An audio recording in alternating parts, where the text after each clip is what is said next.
মুর্শিদাবাদ জেলার বহরমপুর শহরে Trinamool Congress social media ও আইটি উইংয়ের আলোচনা সভা ও সদস্য গ্রহণ অনুষ্ঠানের আয়োজন করা হয় রবিবার দুপুরে।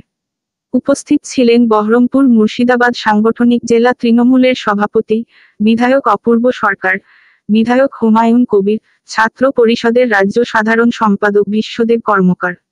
লোকসভা নির্বাচনের আগে আইটি সদস্য নতুন যোগদান করায় প্রচার মাধ্যম আরও শক্তিশালী হবে বলে মত তৃণমূলের।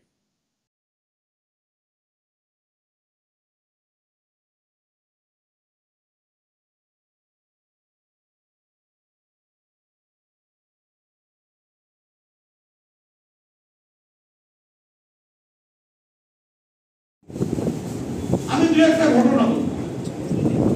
এই সোশ্যাল অন্যের সাফল্যকে নিজেদের সাফল্য বলে প্রচার করে। আমি মনে করি দেবো দু একটা ঘটনা, যেগুলো যে দেখুন উত্তরপ্রদেশে নির্বাচন চলছে, মা ফ্লাইওভারের ছবি দিয়ে উত্তরপ্রদেশের নির্বাচন, মা ফ্লাইওভারের ছবি ধরা বললো কি করে, ওই হলুদ ট্যাক্সি আর নীল সাদা মনে পড়ছে।